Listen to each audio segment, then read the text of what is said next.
Bienvenue encore dans cette nouvelle session, la numéro 9 je pense, qui va être dédiée à l'animation et l'animation de caractères sous Unity. Alors c'est relatif à la certification Unity Certified 3D Artist, comme toujours, et c'est la présentation numéro 5, ou bien le cours numéro 5 dans notre cas. Alors, l'animation, c'est tout un monde sous Unity et ça s'est développé énormément dans les dernières versions. Et c'est pour cela que j'ai voulu faire cette présentation afin de vous familiariser encore plus avec ce monde et vous préparer pour les prochaines phases que j'espère dans lesquelles vous allez faire de l'animation 2D ou bien 3D. Alors là, nous avons le caractère Hélène, un semi-robot et un semi-humain. Et vous pouvez voir qu'il y a des animations par ici.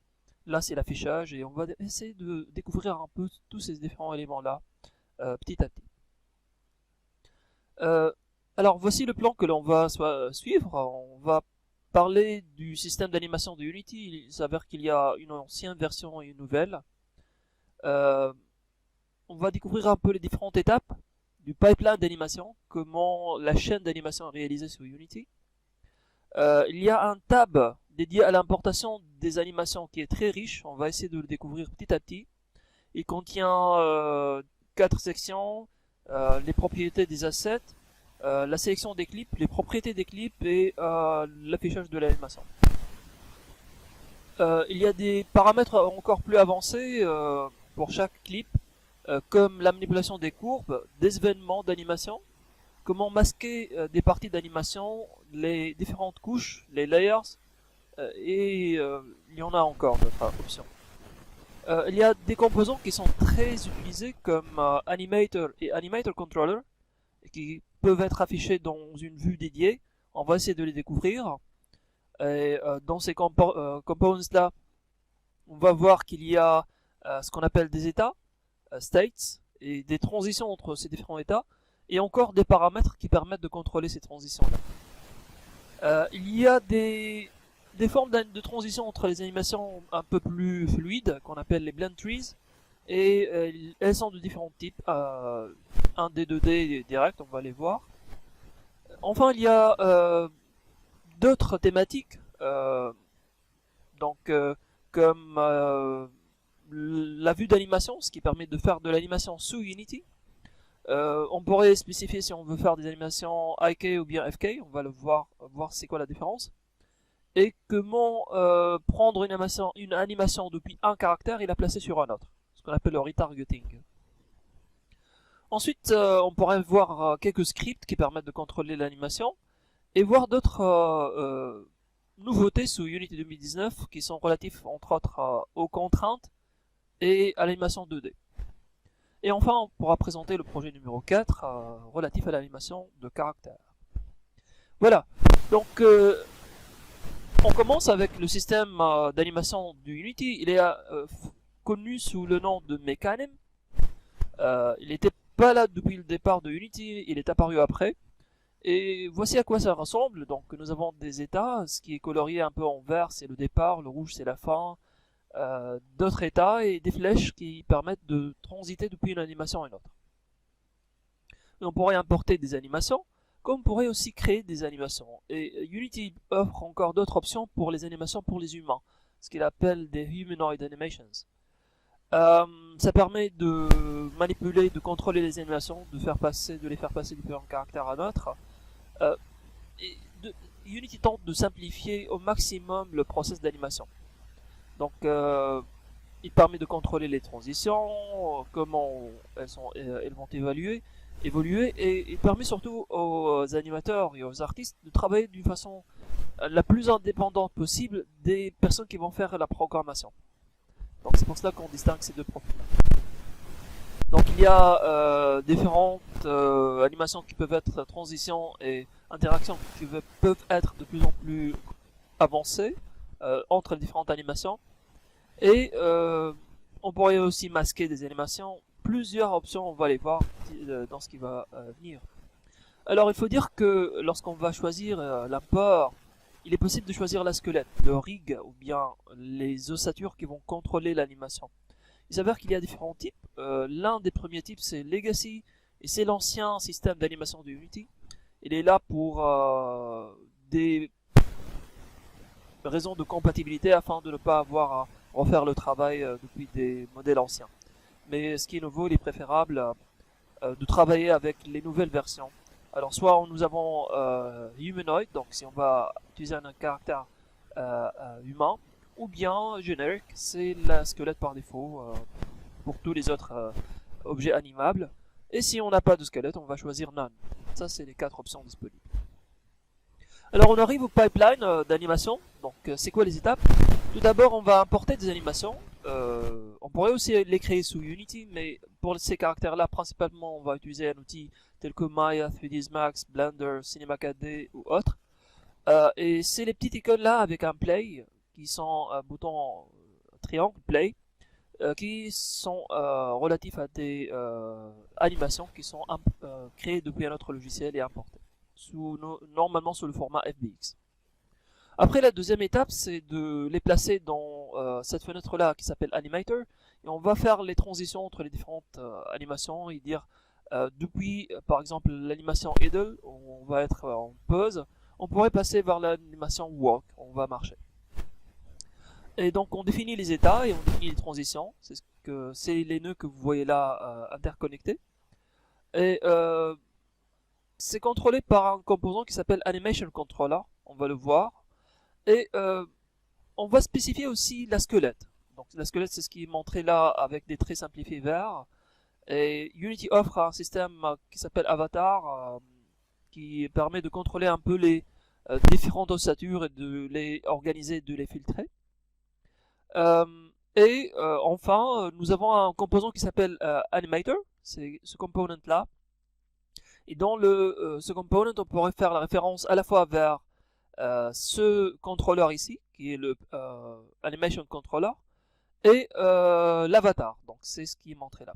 Ça c'est dans le cas d'un humain. Si on n'est pas avec un humain, alors on va peut-être pas avoir besoin d'un avatar, on pourrait avoir besoin seulement d'un Animation Controller qui permet de faire les transitions.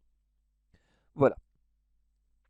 Alors ça c'est le volet, le tab d'animation, le Animation Tab. Il contient 4 grandes sections. Le Asset Specific Properties, donc si on va importer des assets, qu'est-ce qu'on pourra importer? Des contraintes, des animations ou non. Ça c'est les différentes animations qui peuvent être présentes dans un seul fichier. Vous pouvez voir que il y a plusieurs par ici, Walk Forward, Idle, Attack, donc on pourrait les contrôler. Et pour chacune de ces animations qui est cliquée, on a tout un tas d'options qui sont présentes par là, dans ce qu'on appelle le Clip Specific Properties. Et à la fin, en bas, on a le Animation Preview, donc ça c'est ce qui permet d'afficher l'animation. On va passer petit à petit sur ces 4 sections-là, et on va les détailler encore plus. Alors, dans la section d'import d'animation, il y a différentes possibilités. On pourrait importer des contraintes. Pardon. Alors les contraintes, ce sont des sortes de liaisons qui indiquent que si on va déplacer telle partie du corps, d'autres parties elles vont bouger avec. On pourrait importer ou non des animations, on pourrait transformer les animations, surtout celles en provenance de Maya, 3ds Max et Cinema 4D. Il y a ce qu'on appelle le Inverse Kinematics, le IK, on pourrait le transformer. Donc ça c'est des options relatives au logiciel.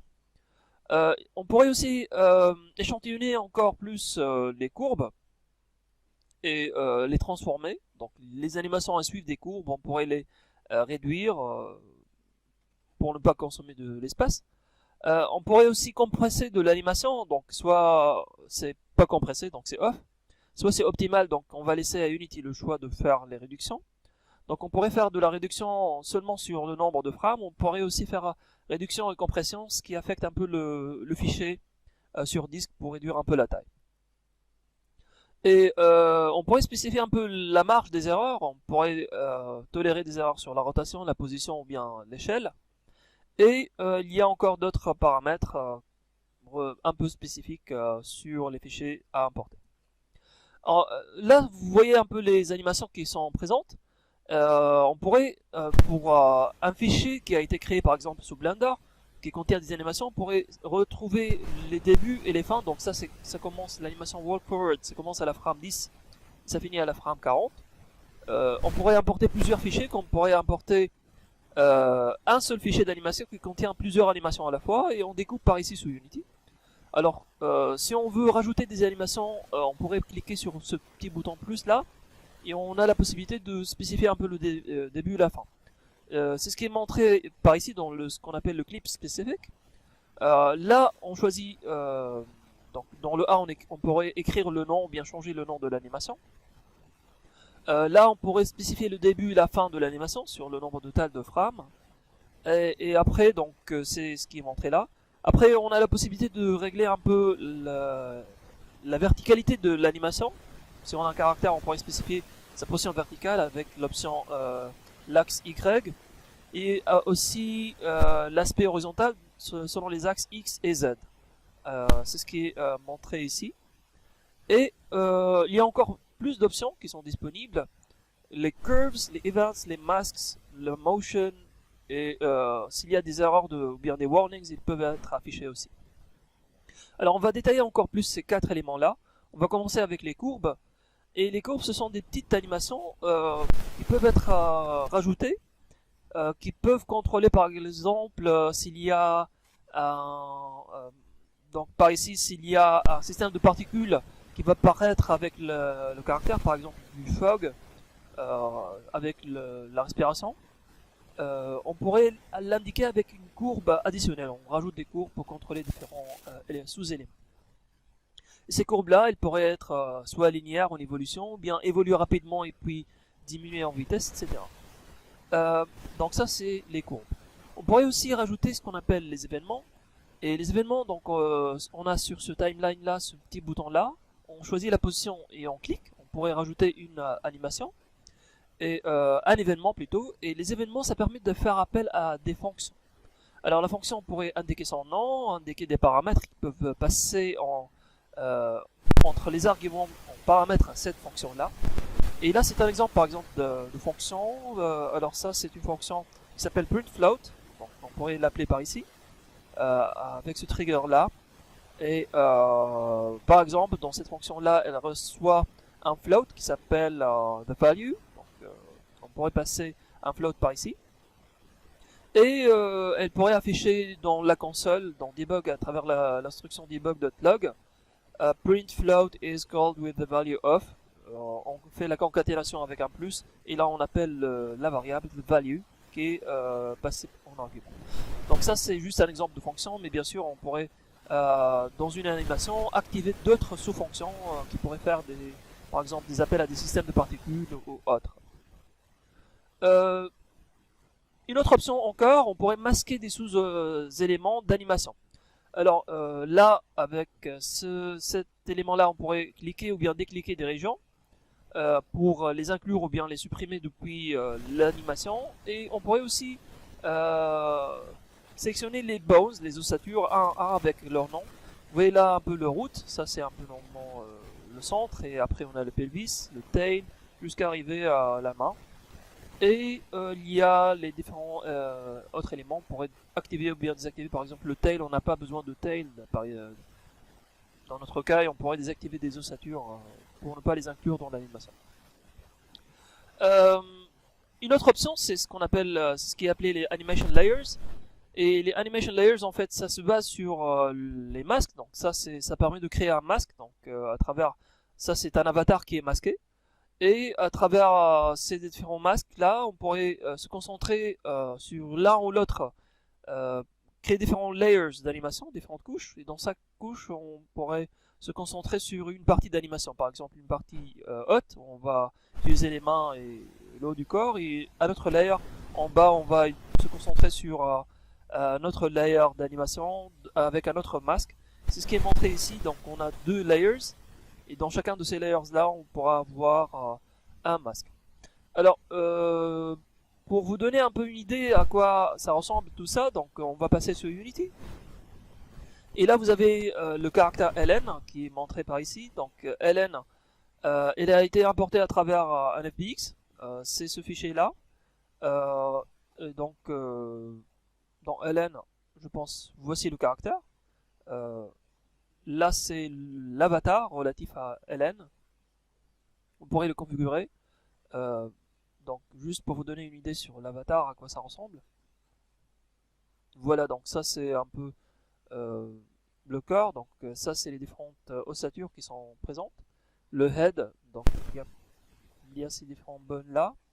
Left hand et right hand. Donc là, c'est un peu le contrôle du caractère. Et pour chacun de ces éléments-là, il y a en fait, si on va cliquer là-dessus, faire un zoom. Donc là, c'est un peu le squelette relatif à Hélène et ça contient encore d'autres bones qui sont relatifs au visage. Ça permet de contrôler un peu l'animation. Si on va sortir, hop, on va cliquer par ici. Si on va sortir et revenir vers notre affichage classique, alors juste si je vais essayer de fermer ça, done, voilà. Donc voici notre caractère et sur Hélène, donc là c'est le root et là c'est notre caractère. Il y a différents scripts qui ont été placés, par exemple ça, le component rigid body, capsule collider, c'est ce qui permet en fait de contrôler un peu la zone de collision de Hélène. C'est ce qui est montré là. Ensuite, il y a deux scripts qui en sont donnés. Donc ça, c'est le script person character. Donc ça, c'est un script qui permet third person character qui permet de référencer un peu notre caractère. Et là, c'est un script qui permet de le déplacer. Juste pour vous donner une idée à qu'est-ce que ça donne. Alors si je vais cliquer sur play.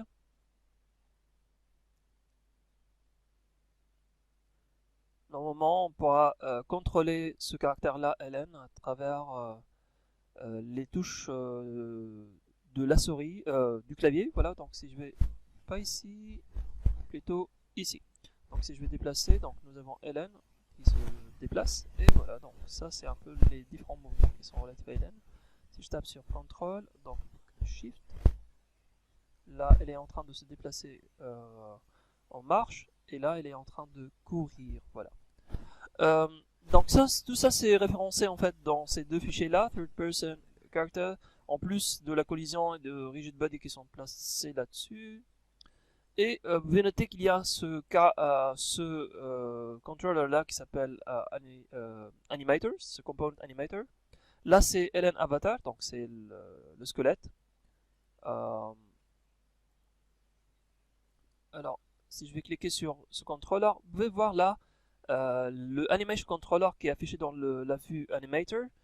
Et là, c'est les différentes layers qui sont relatifs à l'animation. Si je vais cliquer là-dessus, ça c'est une animation qui est composée de différents sous-états, ce qu'on appelle le blend trees. Donc ça c'est un arbre de blending entre différentes animations. Là c'est l'animation par exemple idle. Donc si je vais choisir par exemple jump, pour vous donner une idée. Vous pouvez voir qu'il y a différentes sous-animations par ici. Et si je vais augmenter encore plus l'animation à 100%, donc ça c'est en 2D, et là c'est l'animation de Hélène. Quoi d'autre? Si je vais revenir Airborne, donc là c'est les différents éléments, et là c'est les paramètres qui permettent de contrôler un peu l'animation. Si on va voir les deux scripts, les voilà, donc ça c'est le script qui s'appelle Third Person Controller. Ça contient une fonction start qui permet d'initialiser, une fonction update qui permet de recevoir un peu l'action jump, et dans fixed update, en suivant les lois physiques de rigid body, on pourrait soit contrôler en horizontal, en vertical, et taper C pour sauter, je pense, crouch pour descendre. Et ça permet de contrôler un peu les mouvements. Encore, il y a le script Third Person Character qui contient plein de variables. Il y a start, move, un traitement de la capsule, une fonction dédiée à Allow Headroom, Update Animator, Handle Airborne, donc ça c'est les mouvements dans l'air, Grounded, les mouvements sur la terre, Turn, Animator Move et Ground Status. Donc tout ça, c'est pas la peine de tout voir, mais c'est pour vous dire qu'il y a ces deux scripts qui permettent de contrôler un peu notre caractère. Voilà, donc ça c'est le détail. Donc ça c'est le animation preview. Donc la partie A c'est le nom, B c'est l'affichage en 2D, C c'est le pivot, ce que vous voyez là. D c'est le sélecteur d'avatar. On pourrait changer en fait d'avatar. Juste par ici, si je vais cliquer sur LN, bon, si je vais partir sur les FBX, LN, donc si je vais choisir les animations, donc ça c'est les animations, pas de Jumper, les animations de LN, par ici. Alors, je pourrais changer d'avatar par exemple pour vous dire, donc ça c'est un Unity Model, on pourrait choisir un autre modèle. Et ça c'est très intéressant, c'est parmi les fonctionnalités très intéressantes de Unity. Ça permet en fait de changer l'avatar qui est utilisé pour notre caractère. Donc le bouton Play Pause, donc là c'est l'affichage de la position, là c'est la vitesse, là c'est la position en pourcentage ou bien dans le temps parmi le N frame, donc par ici c'est le nombre de frames acquis. Et on pourrait taguer notre animation, on pourrait rajouter par exemple des noms pour permettre un peu d'accélérer la recherche des animations. Et enfin on pourrait affecter une animation à un bundle, à un package, s'il y a des liaisons entre différentes animations, on pourrait les spécifier par ici. Voilà, donc ça c'est le component animator. Comme vous pouvez voir, il permet de spécifier le controller et l'avatar. On pourrait spécifier d'autres options comme le mode de update, comment les animations ils sont liées, soit à la physique ou bien avec le temps. Et on pourrait aussi cacher l'animation si elle n'apparaît pas dans la caméra. Donc c'est ce qui est appelé calling mode. Il y a différents modes pour masquer l'animation. Pas la peine de la calculer si elle ne s'affiche pas, n'est-ce pas? Là c'est le animator controller, donc ça c'est le composant qui permet d'avoir ça. Et on pourrait créer un animator controller à travers différentes façons. Soit dans le menu project ou bien dans les assets, on pourrait créer un contrôleur. Il est indiqué par cette icône là. Et donc par ici, je pense les contrôleurs, je les ai placés par ici. Donc tout simplement, on passe dans Create et on va choisir Animator Controller. Voilà. Et vous pouvez noter qu'on peut créer aussi Animation. Le Animator Override Controller, ça c'est un contrôleur qui pourrait modifier un contrôleur existant. Donc on part d'une version et on la modifie. Et le Avatar Mask, c'est ce qui permet de masquer des régions de l'animation. Donc Animator Controller, donc je pourrais l'appeler My Controller 2 et partir par exemple sur LN, prendre My Controller 2 et le placer par là. Et donc ça c'est un tout nouveau contrôleur qui est vide par exemple. Alors alors que ce contrôleur là, LN, donc ça c'est je pense ça c'est le contrôleur par défaut et je pourrais prendre ça et le placer ici. Donc voilà. Ce que vous voyez là, c'est différents paramètres. Ce sont ces variables-là qui permettent de contrôler un peu l'animation. Il y a float, int, boolean et trigger. Trigger, c'est si on passe une certaine condition, c'est comme une boolean. On ground, ça c'est une boolean. Forward, ça c'est des floats qui sont indiqués. Et on pourrait aussi avoir un integer, une valeur entière. Donc les states, le passage d'une animation à une autre, ça obéit à des transitions. Donc ça c'est un état.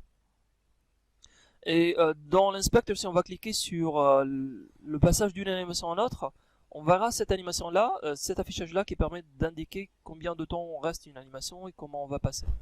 Donc par exemple si on va cliquer par ici, donc là c'est le passage de background vers airborne. Et par ici, on va avoir cette transition-là qui va être depuis une animation à une autre. Et le passage, en fait, il n'est pas assuré si on a on ground true. Donc, on pourrait choisir true ou false. Et là, c'est les différentes variables qu'on a. Forward, turn, jump, jump leg, on ground. On pourrait choisir l'une ou l'autre. jump par exemple. Et si c'est une float, variable float, alors il faudrait spécifier si elle va être supérieure ou bien inférieure à une autre valeur. Pour l'instant, on va les laisser conditionner par la condition onGround à true. Voilà.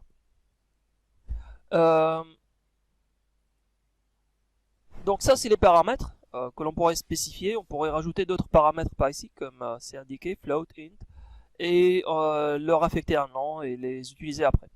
Et les paramètres, c'est très utile pour la programmation. C'est ce qui permet vraiment de dire si tel paramètre il a une telle valeur, true ou false, ou bien s'il est supérieur ou bien inférieur à une valeur numérique, on va faire telle animation. Et il pourrait aussi être utilisé pour pas seulement pour les transitions, mais aussi pour les blend trees, pour avoir des comportements d'animation plus intéressants. Ça, c'est un exemple de script qui permet en fait de faire la transition entre différentes animations selon les valeurs. Essayons de le voir. Donc ça, c'est après les imports, une classe qui s'appelle SimplePlayer, c'est un port de MonoBehavior. Ça fait appel à un composant qui s'appelle Animator avec A majuscule, ça c'est une classe par défaut prédéfinie dans Unity. Et l'instance, la variable, ça va être un Animator avec un A minuscule, ça va être notre variable. Alors dès le départ, notre variable, elle va recevoir le component Animator, donc ça c'est une variable interne, elle va recevoir le composant qui est placé sur le GameObject qui est de type Animator. C'est bon, la liaison est faite. Maintenant, on va regarder la fonction update. Alors, à chaque fois qu'on fait le update, à chaque frame qui est calculé, on va calculer si on a fait un déplacement horizontal avec telle touche, left-right. Si on a fait un déplacement vertical, on va stocker ces variables-là ces valeurs-là dans des variables h et v. Aussi, si on a cliqué sur fire, c'est true ou false. Donc, si on clique sur fire, on va enregistrer ça dans une variable fire. Et selon ces trois valeurs-là, h, v et fire, on va faire appel à des paramètres qu'on a déjà créés. Alors si on fait appel au paramètre forward avec la valeur v, strafe, donc ça c'est un paramètre strafe par exemple par ici, avec la valeur hash, et fire, cette valeur-là, ça va être appelé avec la boolean true ou bien false fire. Et si ces paramètres-là, ils vont changer, si on a défini des conditions dans la transition, des conditions comme celle-là, donc par ici, true ou false, ou bien si on a choisi telle ou telle valeur pour, par exemple, telle ou telle condition, automatiquement, selon ce qu'on va faire dans le clavier, automatiquement le caractère il va changer d'animation. Ça c'est très intéressant. Là on a encore une autre fonction qui s'appelle onCollisionEnters, ce qui permet de tester si on a touché un collider dans un autre élément. Et si le tag par exemple de cet élément qu'on a touché est enemy, alors on va faire animator.setTriggerDie. C'est ce qui permet par exemple de jouer une animation de mort si on a perdu. Voilà, donc ça c'est très intéressant. Les blend trees, c'est quoi cette histoire de blend trees? Alors les blend trees c'est différent en fait des transitions. Il faut dire que les transitions, elles sont utilisées pour avoir un passage fluide entre différents états à un certain moment. Donc ça c'est relatif au temps. De tel état, on va passer à autre état. Alors que les blend trees, ça permet d'ajouter un comportement plus complexe. Elles permettent d'inclure plusieurs animations et de conditionner les passages entre ces différentes animations là par des paramètres. Les paramètres qu'on vient de voir. Donc ça pourrait être plus riche, et l'une des conditions c'est que en fait les animations elles devraient être ressemblantes, elles devraient se ressembler. Donc par exemple tourner à droite, rester immobile, tourner à gauche, et les blend trees elles vont faire de façon très fluide les animations, les transitions entre toutes ces animations là. Il y a deux types en fait, il y a plusieurs types en fait de blend trees. Il y a celle unidimensionnelle et celle en 2D. Alors comment ça se passe? Pour les blend trees qui sont 1D, donc on va placer une première animation, une deuxième, une troisième, et selon le passage de la position de valeur, par exemple -1 à 1, donc ou bien 0 à 1, donc là c'est les positions en fait des blend trees. On pourrait rajouter des animations, et selon le passage d'une position à l'autre, d'une valeur à l'autre, on pourrait donc changer d'animation. Et là c'est le paramètre, donc on pourrait choisir un paramètre, et selon la valeur de ce paramètre là on pourrait passer d'une animation à l'autre. Donc ça c'est unidimensionnel. Mais on pourrait aussi placer les animations dans un espace 2D, et ça se fait comme ça, donc on pourrait placer l'animation idle par exemple au milieu, et placer turn left, turn right et d'autres animations dans ces positions là, et on pourrait positionner par la main, mais on pourrait aussi indiquer leur position par des valeurs ici. C'est des positions XY, donc c'est ce qui permet de les placer ces différentes animations. Et le point rouge, c'est ce qui permet en fait de passer d'une animation à l'autre. Et dans ce point rouge, vous pouvez voir qu'il y a cette animation qui est très forte. Et ça prend aussi quelques animations depuis les deux autres animations. Donc c'est un mix d'animations. C'est ce qui permet de créer une richesse dans le comportement du caractère. Alors ces espaces de coordonnées XY, il y en a différents types. Il y a un espace qui s'appelle Simple Directional. C'est pour des animations qui sont dans différentes directions. Telles que, comme je l'ai mentionné, walk forward, walk backward, etc. Et au milieu, on a une animation, une position 0-0. Il y a un autre système qui s'appelle Freeform Directional. En fait, le Freeform Directional, ça permet de créer, comme vous voyez là, différentes animations qui sont placées dans le même sens. Alors on pourrait exagérer encore plus les animations. Il y a un autre système qui s'appelle Freeform Cartesian. Bon, c'est un système qui permet, donc, pas nécessairement pour des animations qui sont dans différentes directions. Ça pourrait avoir des animations qui sont pas nécessairement dans des directions opposées. Il y a un autre système qui s'appelle le système Dirac qui permet plus de contrôle. Alors dans le Dirac, pour vous donner une idée, donc ça c'est deux animations, et le Dirac ça permet de spécifier d'une façon plus claire avec différents paramètres les passages d'une animation à l'autre. Alors en gros là vous pouvez voir qu'il y a deux paramètres qui peuvent contrôler l'animation. Par exemple je vais vous montrer pour LN. Si on va cliquer sur Grounded, là on a deux paramètres. Donc ça c'est les deux paramètres Turn et Forward. Et ça c'est les deux paramètres X, Y. Plus on va passer de Turn vers Forward, on va essayer de choisir le bon avatar, Auto. On va regarder par ici comment va se comporter LN. Allez, on la place comme ça. Plus on se déplace, donc là c'est le maximum je pense de forward. Là c'est moins de forward, donc elle n'est pas vraiment très en accélération. Donc là elle est en pleine accélération. Accélération droite, accélération gauche. Là elle est au milieu, là elle est détendue, détendue à droite ou bien détendue à gauche, et on pourrait spécifier si elle va tourner un peu d'un côté ou à un autre, combien elle est en accélération, à gauche ou bien à droite. Et ça c'est intéressant. Voilà. Donc on pourrait encore détailler les animations. Alors les animations on pourrait les voir, donc ça c'est les différentes animations. Si on clique sur une animation, il y a une vue qui s'appelle Animation qui permet de montrer un peu les différentes animations qui sont présentes pour LN. Et on pourrait choisir, je pense, une animation, les animations, donc dans Animation, je pense que l'on pourrait choisir une animation ou une autre. Non, par ici, non. Donc, je pensais, bon, c'est pas un problème, donc là c'est des différentes animations qui sont présentes. Et on pourrait déplacer des animations, changer leur valeur, les supprimer. Ça, c'est ce qu'on appelle le dub sheet, c'est des points d'animation. Comme on pourrait aussi passer à des courbes. Alors si je vais taper sur A, voici les différentes courbes qui sont présentes. Donc là c'est, si je vais tout choisir, donc là c'est toutes les courbes qui sont présentes. Donc là, vous allez voir que il y a plein de courbes qui contrôlent un peu l'animation.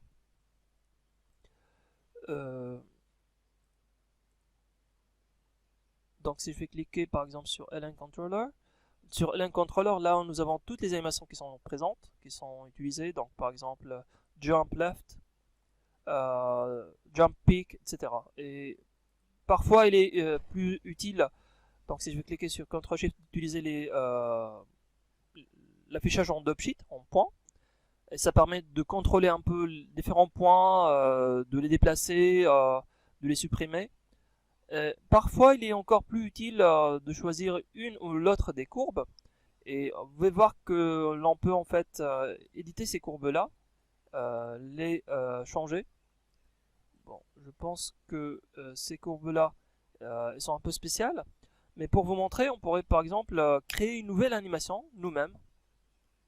Donc si je vais taper sur CTRL espace, Shift espace, euh, on pourrait créer une nouvelle animation. Par exemple, si on va passer dans Animations, on va faire Create et on va choisir Animation. On va choisir LN Anim. Ok. Et dans Animation, on pourrait donc choisir c'est quoi les objets qu'on voudrait animer et même enregistrer une animation. Euh,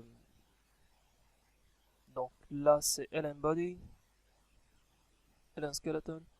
Euh, dans LN Anime, je pense que je pourrais par exemple passer à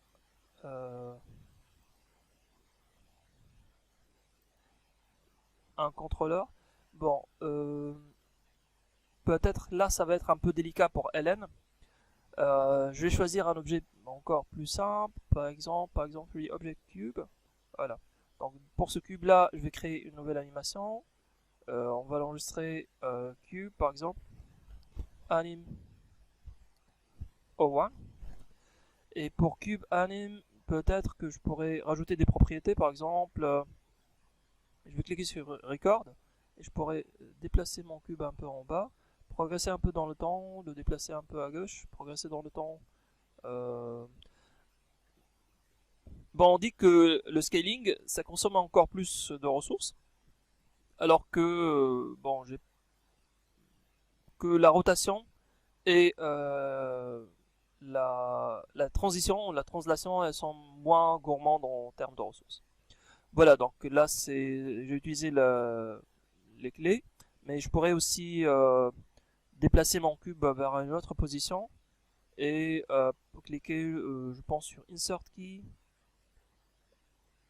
Donc je pense que bon, enfin, euh, rajouter Add Event, donc ça c'est ce qui permet de rajouter un événement, et là je pourrais rajouter Add Keyframe. Donc là j'ai rajouté manuellement une keyframe.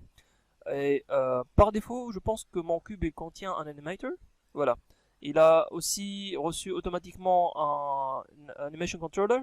Et l'animation qui est référée par ici, je pense c'est automatiquement l'animation que j'ai créée, Cube Animation. Si je vais masquer par exemple LN et regarder mon cube, on va taper sur play et essayer de voir ce qui se passe. Normalement l'animation elle va être jouée automatiquement pour notre cube. Essayons de voir. 3, 2, 1. Voilà donc. C'est une animation, c'est l'animation qu'on vient de créer maintenant. Donc, si on va regarder dans Animator, c'est l'animation qui est créée, qui est appelée. Si on va regarder dans Animation, c'est ça l'animation. Voilà. Donc là, vous avez une idée sur le Animator, donc la, la vue animation. C'est différent de Animator, c'est Animation. Ça, c'est le mode d'Opsheet. Et il y a le mode Curves. Alors, juste pour le plaisir, si on va essayer de changer un peu les courbes, on va regarder du côté des courbes. On va regarder par exemple la position, peut-être l'échelle. On va voir un peu l'échelle, comment elle évolue. Donc ça, c'est un peu l'échelle. On pourra contrôler encore plus l'échelle sur l'axe X, l'axe Y ou bien l'axe Z. Et on pourra changer les points. Et je suis certain que ça pourrait affecter les valeurs. Donc vous pouvez voir qu'il y a différentes possibilités de contrôle des animations. Soit c'est auto, bien free. Donc on a plein de possibilités qui permettent de contrôler les positions des éléments. Donc si on va regarder dans la scène comment ça évolue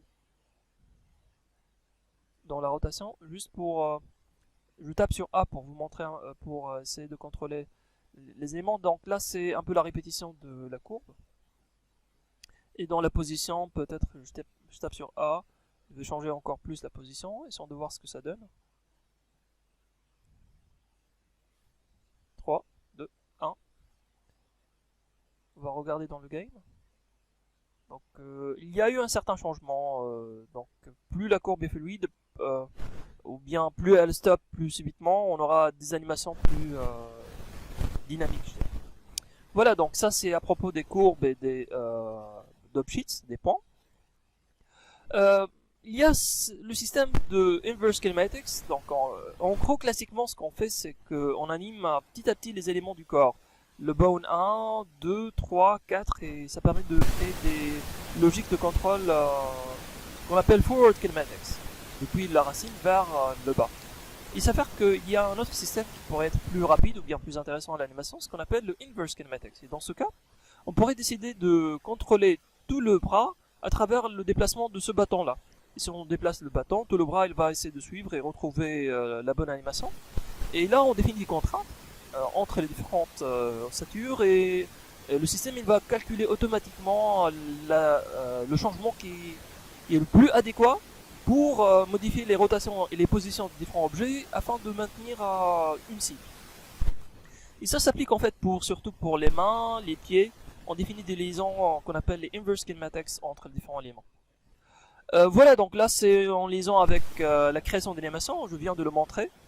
Il est possible de contrôler les courbes pour avoir des animations. Alors, il faut dire par exemple que plus la courbe elle est plate, plus ça va consommer de temps, plus elle est aiguë, donc plus ça va partir en angle. Et il y a le dop sheet, ce qui permet de réduire des frames, de les contrôler. Par exemple, si on va revenir par ici sur le dop sheet et je vais supprimer certaines frames, par exemple, si je vais supprimer ces frames là, relatifs à la rotation, je tape sur supprime, essayons de voir ce que ça donne.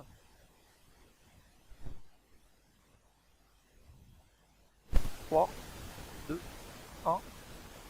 Donc, normalement, il y a certaines modifications qui ont été appliquées. Je pense du côté du scaling, ça s'agrandit pas trop, non.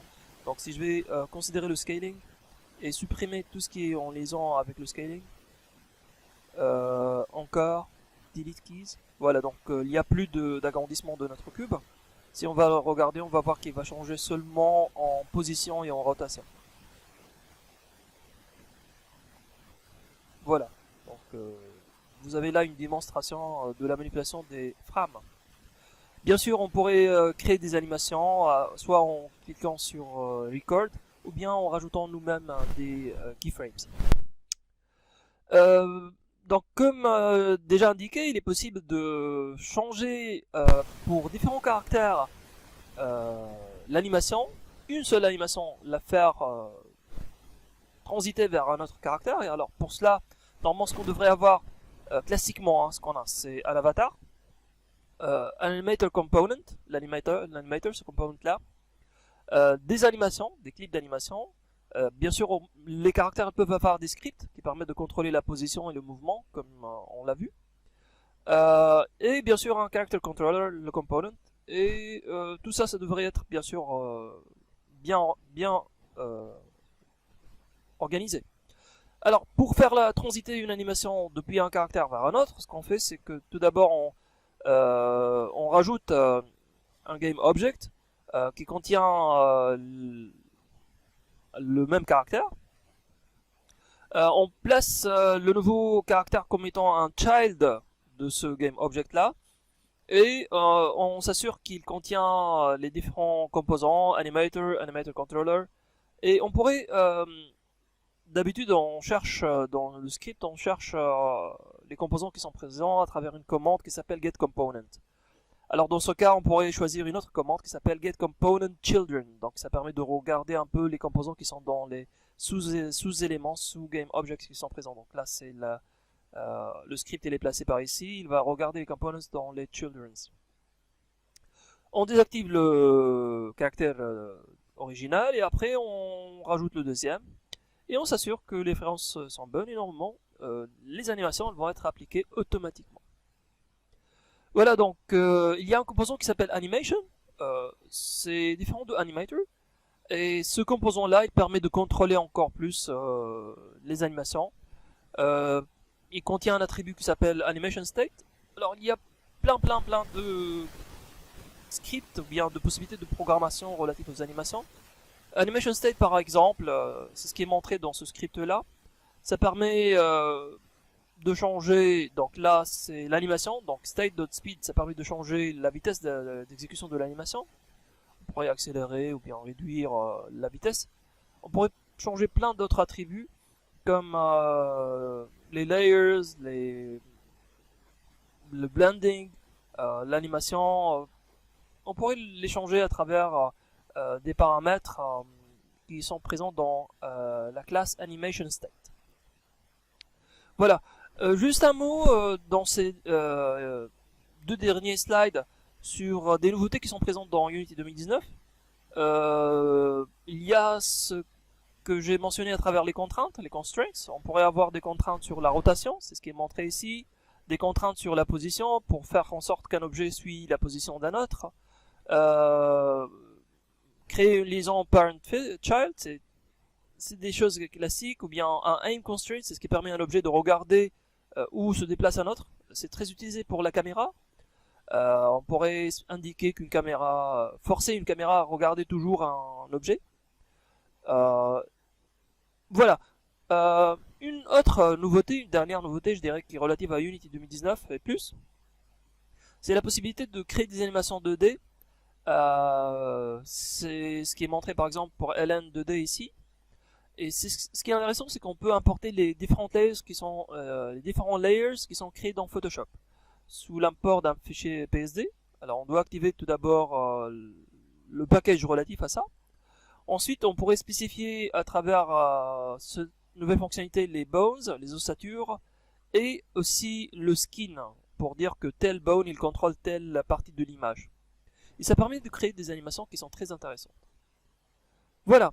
On arrive maintenant au dernier slide, c'est ce qui est relatif à notre projet, la création et le contrôle, la création d'un animation controller pour Chomper, qui est l'ennemi.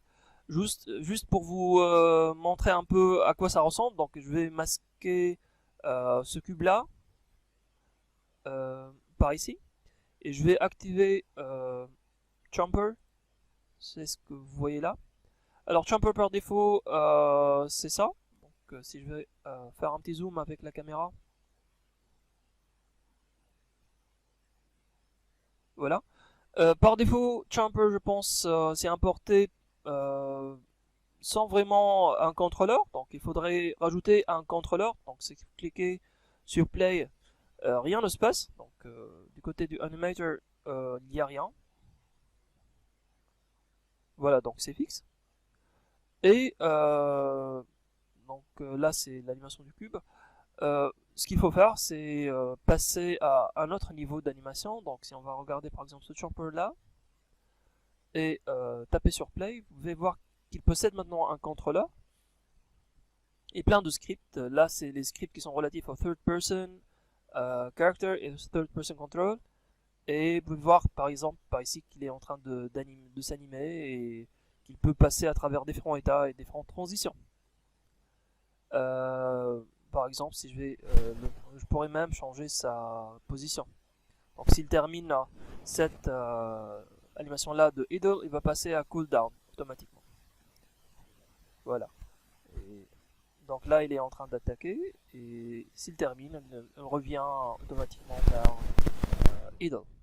Voilà. Donc ça c'est relatif à vos projets. Donc bon courage à toutes et à tous et bonne continuation.